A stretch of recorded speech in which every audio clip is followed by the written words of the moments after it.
Gentleman yields back. The gentleman from Texas. Thank you, Mr. Chairman. I would yield 1 minute to the distinguished member of the committee, Mr. West. The gentleman is recognized for 1 minute. Thank you, Mr. Chairman. I rise in opposition to this amendment.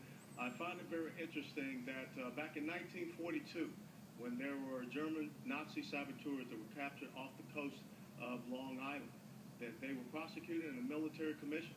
One of them was sentenced to 30 years imprisonment. Others were sentenced to death. And I understand that this is a different type of battlefield that we're on, the 21st century battlefield. We're all on this battlefield.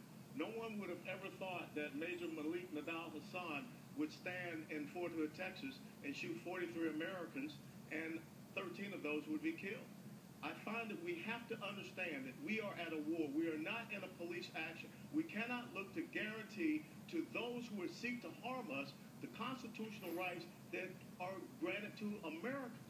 If we extend that to them, then we are starting to say that this war on terror, now is a criminal action. And I find it very interesting that a sponsor of this amendment is the Council for American Islamic Relations, that is a co-conspirator, unindicted co-conspirator for the largest terrorist financing act here. So I say we will not support this amendment. Gentleman yield. I don't have any time. Gentleman's time has expired. Gentleman from Washington.